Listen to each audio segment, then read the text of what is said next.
Welcome back to the show, everybody. As always, this is your inside track to success. I'm your host, Stuart Cranes. We have another amazing guest for you this week. She's somebody that has been referred to me by my wife, Jennifer, who has been on the show a couple of times, and her episodes have done super well. You guys love them and wanted to make sure we had this individual on the show. She is somebody that is the founder and head coach of an organization called WeInspireWe, and she herself has 20 plus years of experience coaching leaders and organizations on leadership and also their personal development skills as well. She holds certifications through the International Coaching Federation and also is a master practitioner for the Energy Leadership Index. Quite frankly, y'all, I think we're going to learn a ton from her today, especially as the calendar has rolled over for the new year. Want to welcome Tami Chapek on the show. Tami, thank you for being here today. Thank you for having me. I'm so happy to be here. Yeah, and I want to kick this off right away. As we learn a bit more about you, this is a time of year where folks are thinking about their goals, thinking about what they want to change for the next 12 months or so. In your work that you do with leaders, executives, what does change look like? Like, what do the people that you work with focus on typically, and how do you support them? Yeah, it's a great question, and I can answer it probably in 100 different ways because, Of as you course. know, every coaching client is different in what their needs and hopes and dreams are. But broadly speaking, I love this time of year because of exactly what you just said. It's the time of reflection, a time of what do I want to happen differently or more of the same for the coming year. And what I do with my clients as well as myself is sit down and kind of make that become some kind of a vision statement or goal. I do kind of stick to SMART goal rules, and that has to be specific and it has to be measurable. The rest we can tie around that. But the biggest thing we do is focus on what is it and the why, right? So really tapping into what's driving that change, what's your need for change, so that you can start to like feel it, live it, breathe it to make that real change happen. And then the other thing we do that I think most people fall down in this capacity is say, okay, I'm going to change today. There we go. And it doesn't really work that way. So we break it into teeny tiny, I would say like baby little steps, so that each week or each day or each month, we're adding one little thing to it so that it grows and becomes more of a habit, more of the actual, sustainable change, if you will. Yeah, yeah, and thank you for bringing that up because this is something I talk about a lot. I've talked about it a lot on this show, actually. The whole new year, new me, everybody gets so excited to basically go from 0 to 100. Yep. You know, they're going to sign up for all the classes, join all the gyms, whatever the thing is.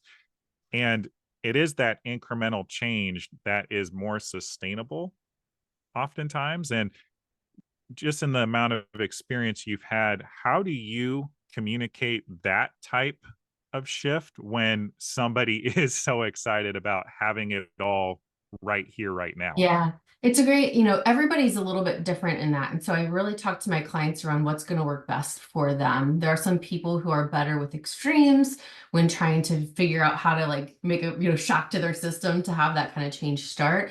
There are some people that are better with the tiny baby steps. And I would candidly say most people, whether they realize it or not, are better with baby steps because of the overwhelmingness that happens with big change. But what we do is we treat it as a little bit of exploration. So it's try this. Let's do this for a week. Let's do this for 2 weeks and let's see what sticks. And if something doesn't stick, let's dig into the why and assess, okay, did it not stick because it was too much at once? Or did it not stick because that's not really the why of what we're connecting to for the bigger change anyways?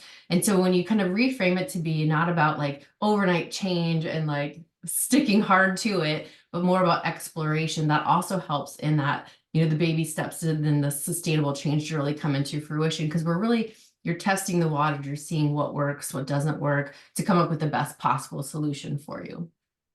Yeah, I feel like I'm hearing you say it's about collecting those data points in terms of what works and doesn't work. Yeah, and what I tell my clients is to pay attention to not only, what becomes natural, what feels good to them, but really what their body says in the process of it, because our bodies are our biggest sensory, right? Which tells us what's natural to us, what feels good, what doesn't. And when it doesn't feel good, there's a reason why. It could be that it's just uncomfortable because it's something new, or you're trying to create something that's different, and that's okay, right? Or it could be because this isn't exactly the way it's going to work out for you in the long run. And so really paying attention to those signals and aligning to those things can make for, again, that more sustainable, the stickiness of change versus, again, the kind of all or nothing that we tend to come out with. Yeah, 100%. And I feel like you're the right person to ask this follow-up question just because you work with high achievers, people in organizations where maybe there's just a lot of pressure to create the change, create that end result in a very short amount of time. How do you propose, coach people into taking that time to pause, to check in with themselves when they're dealing with all of this pressure to, beat the last quarter's lagging sales numbers or whatever the situation may be? Yeah, I think the biggest thing around that is expectation setting, and both for themselves as well as for the people around them, right? So when you have these high pressure goals or all this extra pressure that's coming onto you, I think it is important to have communication around what it is, how to get there, that there is some exploration into it, especially let's use the sales quota as the example here, right? Like that is not an overnight switch, and anybody who says that it is has never been in sales before, right? It takes effort, and there's a sales cycle, a lead to it. So everybody, you need to kind of manage expectations on what the reality is of the situation. So as we're getting into these behavioral, attitudinal, physical changes for individuals, right? We need to understand what that timeline might look like and what the expected results might look like, right? And so it's one thing to say, like, yes, I want to change overnight, right? But that's going to be a short-term win that probably is going to result in some regression. Mhm. And so, talking to your leadership, you want this as a short-term win, or you want this to be something that's going to stick? Maybe not use those exact words, right? But it is about managing expectations, kind of understanding what's going to work best to then determine the best steps or the path forward.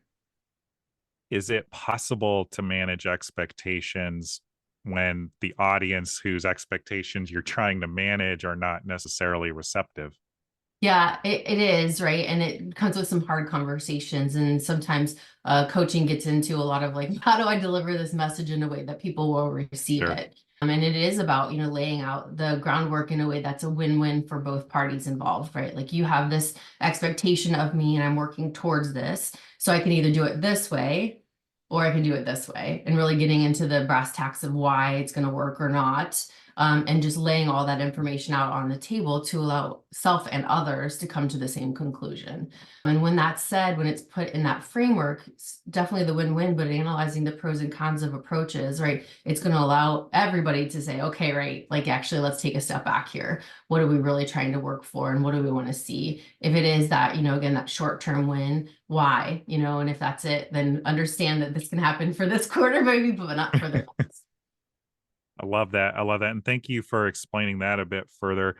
Something that comes up for me, comes up for the folks I coach, and just a lot of the conversations I have in general is standing in power, like standing in one's own personal power. The situation we just described is owning your power, possibly standing for what's right, standing for what you believe in. How does somebody learn to do that over time? Obviously, that's a pretty high leverage situation we just described, but maybe more in the everyday life, in the workplace, and their home. What are your thoughts on Yeah. that? I always say that self-awareness is half the battle, and then the rest is what you do with that. And I think that falls true into the standing in your personal power, right? First and foremost, you have to understand what it is, what your power is, where your strengths are, what your values are, like really getting deep into the understanding of the you first and foremost, so that you can then start to understand, what kind of power you have, what it is that you want to lean into, or how you might want to grow that over time too. And then it's starting to do something with it, right? So as you realize, like, gosh, I have a strength in this capacity that could be used more, or I'd like to lean into this more because this isn't a strength of mine, whatever that looks like. And then starting to find ways to vocalize it, whether it's, in one-on-ones with your manager, expressing to your peers around you, to your team, Vulnerability is a huge part of this, and saying, this is where I want to grow, or this is how I feel like I can add the most to the company or the situation. And then allowing their support and other things to come into play for that in that capacity. So, kind of similar to the expectations conversation, a huge part of owning your personal power is figuring out how to communicate it. Yeah. Yeah, 100%. And we had a guest on this show named Sarah Moore who just came out with a book entirely on vulnerability and how that's tied to our personal power. I feel like I'm doubling down on the same questions, but I'm interested in what you have to say, and I know the audience will be as well. We often are find ourselves in containers, whether it's work or just society at large, where we need to put on a face. We need to put on this persona. I mean, social media is all about putting on a mask, Life is relatively great. speaking. Yeah, and when we lived on LinkedIn, it's promoting a very specific image of ourselves, or Instagram specific image, but in a different way. What does vulnerability look like in the coaching you do and encouraging your clients to do so? Yeah, it's a great question, and there's no hard and fast answer to that because it is so subjective and personal and situational. And so, when you think about vulnerability, it's about exposing a part of ourselves, whether it's a weakness, an area we're concerned about, whatever that looks like. It's this thing that we've been taught over the years, especially people my age, right? That you should never confess these things. You never commit or confess your weaknesses. You never state Mhm. areas where you're struggling. But younger generations are teaching us that that's actually not super healthy. And the more we open ourselves up, the greater the relationship, the greater the connections, the greater the output. So when it comes to vulnerability, I always think about and coach my clients to think about, what it is that would be beneficial to enhance that relationship, that would help allow them to get the support that they need, or others to see that they're human, that allow them to then open up and be vulnerable too. And so it is being thoughtful and intentional with the information that you're sharing, but also in knowing that there's a win to it. There's an upside to it that we're never really taught to do. So it's Mhm. uncomfortable for sure, but the more we do it, it doesn't mean bearing your soul and confessing to all Right. the deep dark secrets that you have, right? But opening yourself up to be human. Yeah. You touched on it, but just to say it plainly to the audience, being vulnerable doesn't mean bearing your soul for everybody and for the world. You do get to be selective about who you open yourself up to in that way, but just know that, there is a possible reward at the end of putting yourself out there in that way, allowing people to see you for who you are, your ideas for what they are, and living that life of authenticity and claiming your power in that way. Absolutely. And vulnerability is such an interesting, and I'm going to use the word tool, right? Or tool in our toolbox, because you can use it very strategically in knowing that it's going to open things up in relationships in particular. It also will allow other people to, certainly open themselves up, but to be more open to being more supportive, being more understanding. It brings humanity into a working situation that oftentimes doesn't feel that way, especially when you have those big targets in front of yourself. It's just, I think it's a really beautiful thing. And, thank goodness that Brene Brown really kind of broke those conversations open for people. I think, not to get into gender stereotypes, but women historically have been more vulnerable with each other, but not so Mhm. much with the masses, right? And men tend to not be vulnerable at all because they're taught at a young age, you can't Mhm. cry, you can't do these things. So the more that we realize and expose like the innermost parts of ourselves, not the deep dark secrets, right? But like the parts of ourselves that allows us to have more again, I'm going to repeat the same phrase, more connections with each other. It enhances relationships, it enhances output. Yeah, and I tell this story pretty frequently, but I was employed by the New York Yankees back in the day, and that was an environment where it was just grind, grind, grind, go, go, go, sleep when you're dead, make the Mhm. sales calls, bring in the revenue. And I actually find that it's taken several years for me to undo that type of conditioning to just Mhm. be a robot, be a machine each and every day that can get up and make 100 calls and get yelled at on the phone when things don't go well for the Yeah. customer. And, I hope anybody listening to this is hearing that it's okay to be human. It is okay to talk to your manager possibly about what's coming up for you, because change can't happen if Yeah. you don't express what's coming up. Yeah. And I will just add just a leadership tidbit, as a leader of others, whether it's a title or just a behavior, right? We know that these younger generations coming in will not stay in a place where they don't feel like they can be themselves, where they feel Mhm. valued and accepted. And that cannot happen without vulnerability. So anyone who's, leading younger people, right, that's an expectation. That's like cost of entry for that working relationship. And without it, those you will have lots of turnover without even really understanding why. And so I think it's something we really have to learn how to embrace more. Dip your toe in the water, right? Like share a Yeah. personal story and to kick off a meeting, whatever it is, right? But it's something that is going to be required for us to be successful, at least in the U.S. market. Yeah, absolutely. And I'm curious, Tammy, obviously you can't name names, but in your coaching, do you have any examples of an organization, a leadership team making a big change in this regard, and how it supported the workplace and the bottom line, let's be honest? Yeah, yeah. It's interesting, right? Because I think, historically, if we look at, not to be all generational again, but I'm going to go there for a second. We look at the boomer generation, right? Who tend to be our C-suite executives that we have in place right now. They were taught work hard, hard, hard, hard. Like the description you were describing for, the New York Yankees, like it's all about the work. Then we have millennials who came in and were like, yeah, that's probably right, but maybe we can add a little bit of balance into the middle of this. And then we have millennials who say, it's going to be about balance. I'm going to figure my life out, and I'm also going to just own what I do without having to like work so hard and prove it. I'm going to assume that I have it and go forward.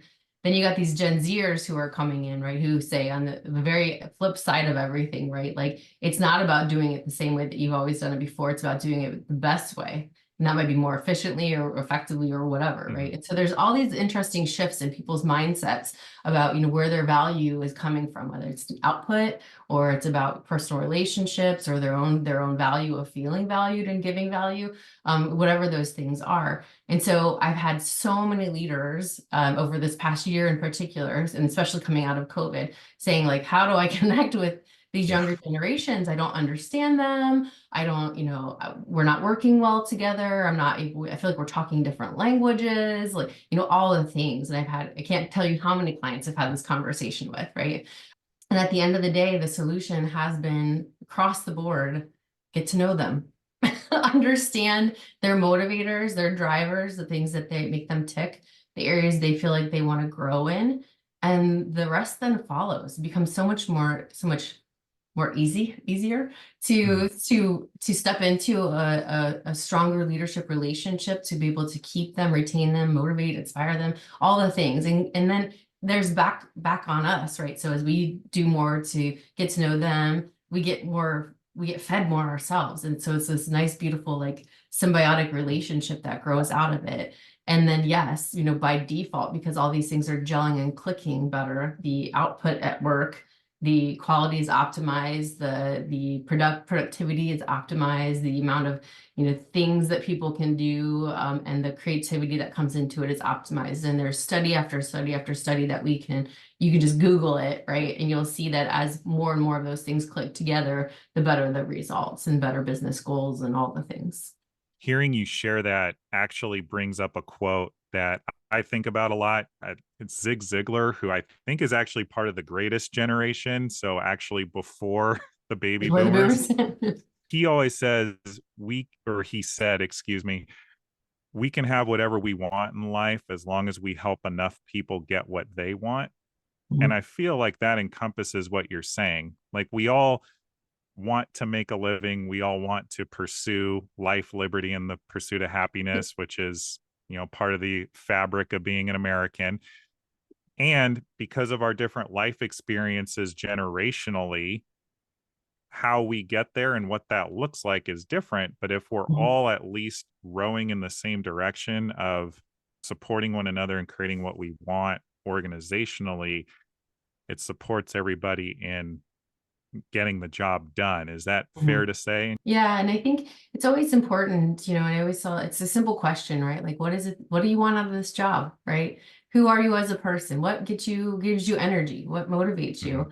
And the more you understand those things, the more that you can bring opportunities or position opportunities, frankly, for the benefit of the people involved. If this isn't an area of interest, right, then maybe that's not the best assignment for that person. Or if it is, you want to caveat it with, this is a one-time thing, or this is something that I know won't be easy for you, but it's going to help you grow in this capacity, and giving them enough information, right, to be able to sink their teeth into it in a meaningful way versus go do the thing.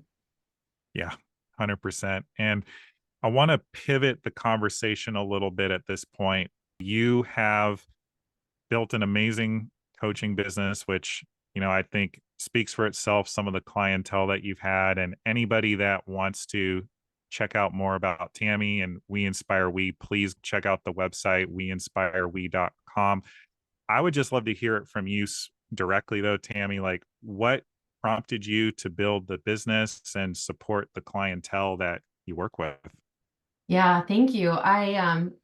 When I started the business, it was just me, but I always had aspiration to have it be a team. I feel like we are all better together than individually. And I believe, and the whole company is founded on the belief that everybody is a leader, regardless, and this is my quote, regardless of title, tenure, age, or gender, right? We all have the Yes. ability to be a leader, and we all lead in all capacities of our lives. I think we tend to look at it as this is just when I get a title, right? But we lead our families, we lead our friends, we lead ourselves. I mean, it really starts with self-leadership, right? But so we're all leaders.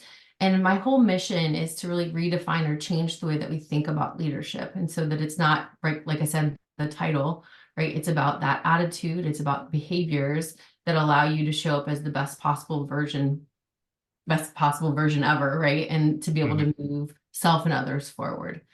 So the whole basis of my company is on this belief that, we all inside of ourselves have these really amazing things, these gifts, these talents, these strengths, these skills, and nobody is like us. We have people that maybe have gone through similar training programs or similar years of experience, right? But nobody has the same combination of things. And that on its own is what makes us the great leader that we can be. However, when we go through corporate leadership programs, we read books on leadership, and they're all kind of forged on this path of you must behave in this way. To be a good boss, you must do these things. And that's not necessarily true. So, our whole premise as a company is about redefining that to be about leaning into what you've got, certainly growing and continuing to evolve as a person, but understanding what you've got to offer, and bringing that to light more and more, and helping then the people around you fill in some of those gaps. There's so much evidence on diversity in approach, diversity in thinking, diversity Mhm. in the experiences that allow for so much better outcomes and results. And feel like I keep saying outcomes and results all the time, but ultimately, what we're trying to do is to inspire more of that, allow us to not try to change who we are, lean into who we are, our values, our gifts, our strengths, right, and allow then the combination of the world around us to bring the best out. So we as a team collectively, I have 8 coaches, including myself, and then I have an additional job seeker specialist, who we basically help people kind of figure out the things. Who are you? And what do you want to do with that in different capacities? Sometimes it's pure leadership development, sometimes it's career changes, sometimes it's complete career pivots. We have done a handful of those, and just pathways to get you there. The last thing I'll say, just like business plug, right? So we do coaching, individual and group, we do leadership training programming, and we do keynote speaking presentations as well as outplacement services. Yeah. Yeah. And I'd love to follow up with this question specifically on the career work you guys do.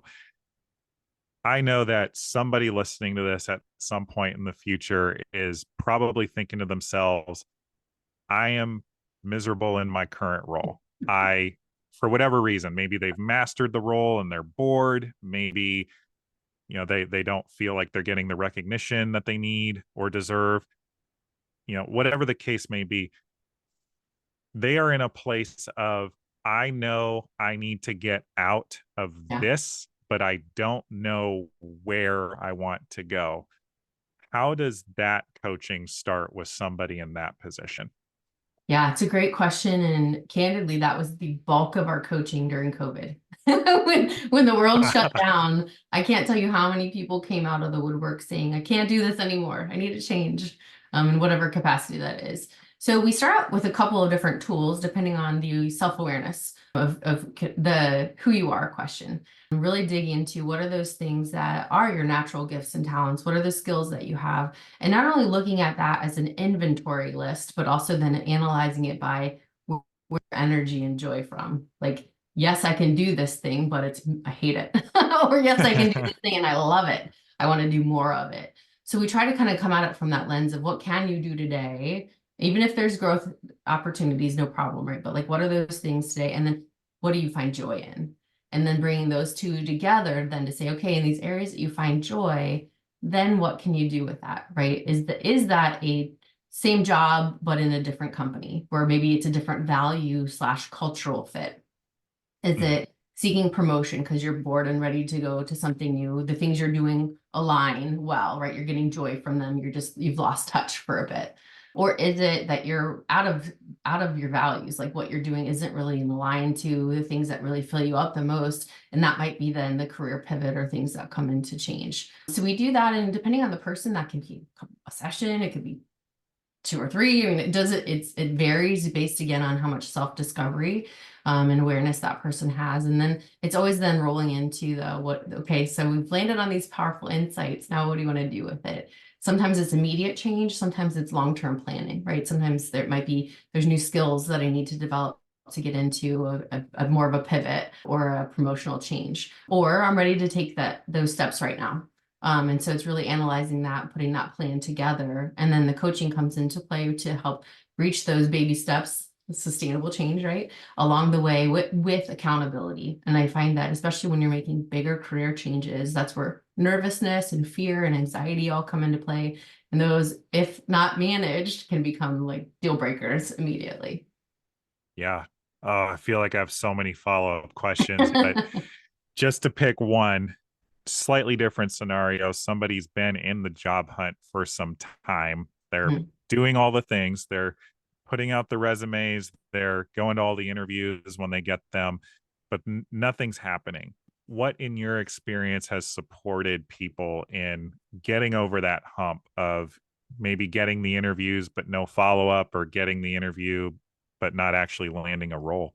Yeah, there's a couple of things in that. And, I would want to better understand one, what does the resume look like? So if we are Sure. just starting coaching at that point, right? Like what's the story that they're telling and how well is that matching for the roles that they're going after, both on paper, on LinkedIn, as well as then the elevator pitch, the tell me about yourself question to get the ball rolling. And then how are they following through with their interview questions? So I'd want to discover around those things first, right? Is everything syncing up and aligning for them telling the best possible story to get to where they want to go? If there's no follow-up coming out of the interviews, then I think, there's some other questions to be asked around what are they doing to drive closure at the end of the interview to talk about next steps. So there's some real functional things that can come into play. The other thing I would say, and this is where I think I always feel like career coaching gets a little bit into consulting to a degree, where we get into like, Sure. do these couple of things, and that might help. But at the end of the day, it's a tough job market right now. There are a lot of people looking for work and looking to evolve their careers, and not a lot of openings. So at the end of the day, it's about who you know. Sure. So networking is key. And networking, I always tell people, if you're networking when you start looking for a job, it's already too late, right? Like network always, because you just never know doors are gonna open with the people that you know. Network with the sense of adding value to other people's lives. So when I work with people who are job seeking, it's not just about applying and hopefully getting the interview, but it's about also creating your brand in those walls too. Who do you know that works at the company or has worked at the company? What can they do to vouch for you? Or what can Mhm. they do? Because inevitably, if you're connected on LinkedIn, that recruiter is going to be saying, hey, Stu, you know Tami, what do you think about her? Right. So Yeah. manage that narrative, right? And then, those kinds of things are what really help make a difference versus just, the obvious of the resume, LinkedIn profile, and interview questions. I had always heard it said it's not who you know, it's who do you know and what can they say about you? Yeah. Yeah. And I've been in hiring situations, hiring interns at some of my baseball gigs. And sometimes it's been as simple as following up with a reference and them just saying no. And that directly influenced the hiring decision. To Tammy's point, y'all, when you are reaching out to network, how can you add value to the person that you are attempting to, in quotes, network with? I actually don't like the word networking just because I feel like it has kind of a heavy energy and stigma, like, oh, I got to go network. I got to go pass out these business cards. But when you truly come from a place of service, giving something of value that the other person wants, or in your best guess, probably wants, that's how you can actually prove yourself, stand out from the crowd, and more importantly, make sure they remember you, especially when it's like a high touch environment, like a networking event, a party, a meet and greet, whatever the situation might be. I'm curious if you have any follow-up thoughts on that. Yeah, it's crazy the amount of people that will reach out through LinkedIn and say, "Hey, can you help me with blank?" without, having talked to them for 10 years or, having really had any kind of significant relationship with them. So I do also networking is not my favorite word. I call it relationship building. And that personally for me, when I was Yeah. starting my company and getting out, to network, I had to shift my mentality to be about that, right? This is about building relationships. And if you think about it that way, it takes a lot of the pressure off of the feelings that can come with networking, as well as your approach and how you do it, right? So if you're trying to build a relationship with somebody, and just say a new friend, right? You're not going to immediately come out and say, "Hey, will you do such and such for me?" Right? You're going to want to get to know them, understand who they are, what they like, what they don't like, et cetera. And this isn't necessarily about building really close friendships. It can be, but it is about understanding that person so that you're giving back to them and they in return will want to give back to you. Most people candidly love talking about themselves. So I always, say, go at it through that lens of learn about them. They will inevitably ask about you too, right? But if you go through it in the lens of service, adding value, supporting other people, right, the rest will follow. Yeah. And a coach of mine actually said to myself and another person last night, we are our most interesting when we show up as being interested in the other Mhm, person. mhm. Like, people will glom onto you, they will be super engaged with you and sharing about themselves because you're doing them the service of caring enough to listen. And especially if you can remember details, whatever devices you use to remember details, it can go a really long way in securing a relationship. And to your point, Tammy, without becoming besties with the person necessarily. Yeah, and I would say it goes kind of back full circle to where we started on vulnerability, right? You're opening Yeah. yourself up to have a connection. So this kind of bleeds into a question that I wanted to ask you. We're kind of towing the line here between what a coach is and what a consultant is. And you actually touched on it briefly a couple moments ago. It's something that I find happens all the time when people are reaching out for support. They think they want a coach, but in reality they want a consultant. They think they want a consultant, but reality they want a coach. As Mhm. somebody who's been in this for as long as you have, how would you explain the difference to people in terms of the two entities as resources themselves? Yeah, I like to tell people that coaching is the raw definition is the belief that you have all the answers inside of you, and it's my job to help pull them out on the table to then help you decide what to do with them and help you move said decision forward. So I always say it's a lot of asking questions, it's a lot of working through options and angles, and it is not about me telling you what to do. I can Mhm. always say tell clients a lot, when it gets to that inevitably, and I'm guilty of this with my coach as well. Just tell me what to do, right? When it gets to that situation, I will offer a range of options. Like, here are some things to consider. What does that inspire for you? Just to help kind of like get the ball rolling. But coaching is not about, it's not like the sports coach that we think about, right? We're not pushing drills into you. We're not, telling you to go do this play. It's about you helping you uncover your strengths and how to work with them and make those decisions to move yourself forward. Consulting on the opposite end is still a lot of insight discovery, right? Understanding the what's going on inside, but then it's saying, go do these things. It's kind of more so around the sports coach analogy. And so when I get into especially career coaching situations, I always tell my clients, like, there's a blurred line that happens here, right? Because there are some Hmm. things that are just expected in the job search itself, right? And that's when I will flip into consultant mode, and I will tell clients that in the moment, right? Okay, now I'm going to flip into consultant mode and to give you some tips on, what are some things to consider for your resume or whatever that looks like. Um, and I try to just make sure it's very clear going into it, right? Like if you're looking for someone to tell you what to do and to give you more guidance, right? This is probably not, you probably don't need coaching. You want a mentor, you need a consultant, things like that. So I try to just kind of keep it really clear and make sure to kind of call out in the moment too when things might be slipping over so that there's no confusion for the future. Yeah, and this is something I was putting together as you were sharing that. I feel like possibly people conflate the two because they'll read a book like Brene Brown or see an amazing video on YouTube that inspires them and pumps them up, where the person gives a nugget of information or like a hint at what to do, and that's where they get confused. Mhm. Do you feel like there's any validity in that? For sure. And it's funny because I will often hear my clients say, well, we had a great coaching session. But I know that that definition corporately, right, is let's talk about it. I'm going to ask you some questions, but inevitably we're going to get to some action. Go do the thing, right? And so it's always about that. And maybe we need to figure out a new name for coaching. We need to redefine it, but it is about, kind of understanding the nuances and differences between. And I will, again, I'll be very clear with my clients, like, here are some options to explore. Here's a tidbit of information. What does that inspire in you? Or where does that take you? So it's not about, me saying, go do the thing, or this is the only fact you should consider, right? It's more about what does this do for you and still enabling and empowering that decision. Also goes back to your question on personal power, right? Like we're connecting the dots for people to make those decisions for themselves and really stand in that versus, go do what Tami would do. And I know for a fact that a lot of coaches and aspiring coaches listen to this podcast. So, just to ask you directly, how do you handle the scenarios where you're pouring into your clients, you're giving them everything you have, you're turning yourself inside out to make it happen, but at the end of the day, they're just not taking action on what you discuss?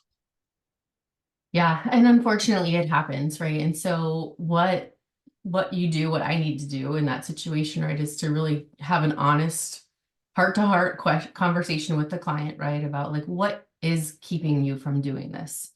What is it that you really want?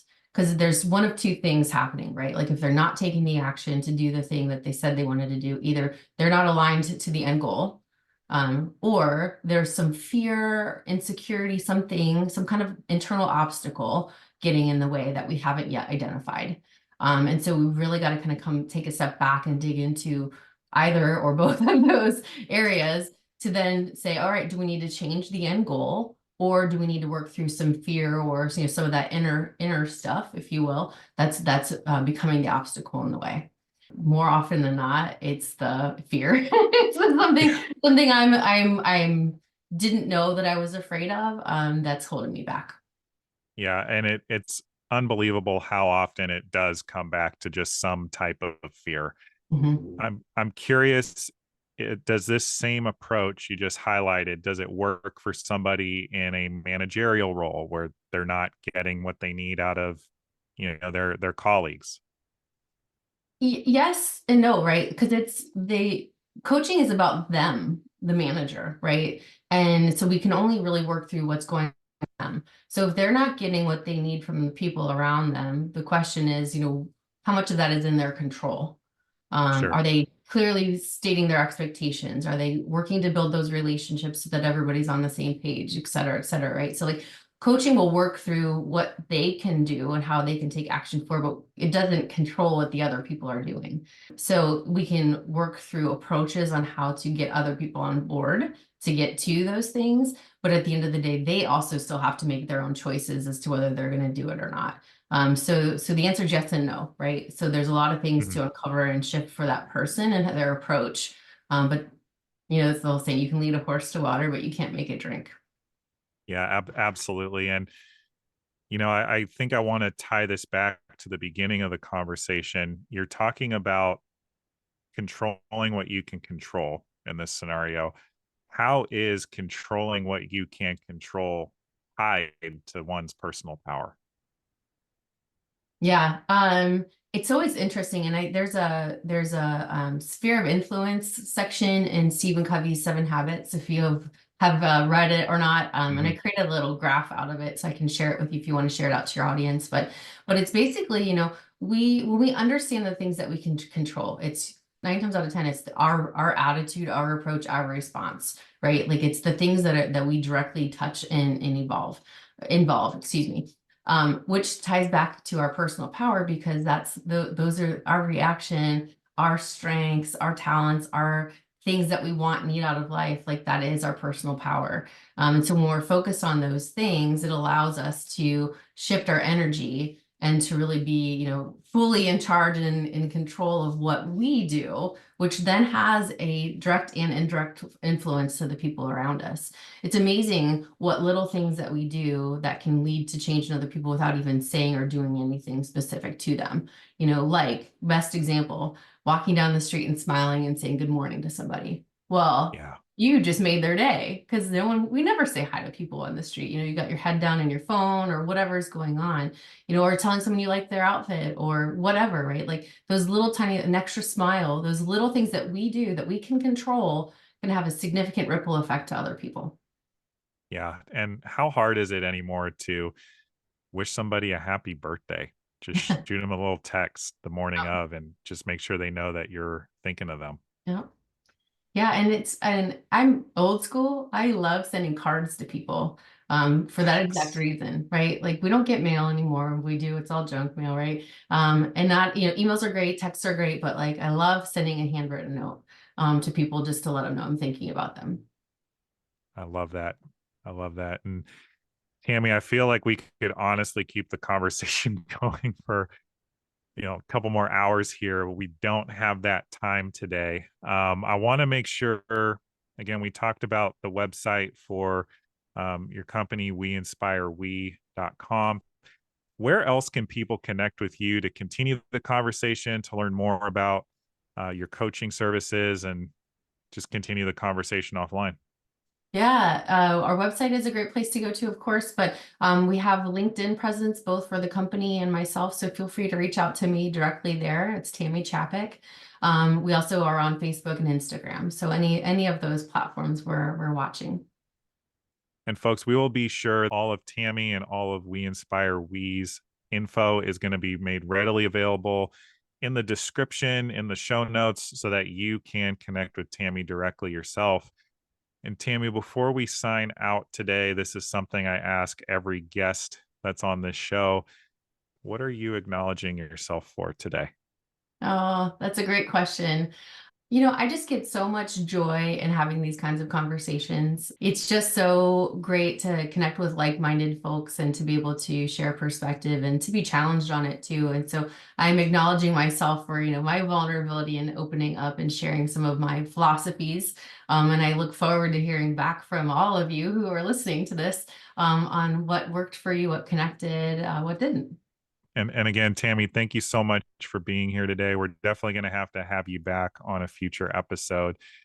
And folks, I know that you got some value out of today's show. So please be sure to like, please subscribe, and please share this out with somebody. Share this with somebody that would benefit as well. And while you're at it, please give the show a 5-star rating.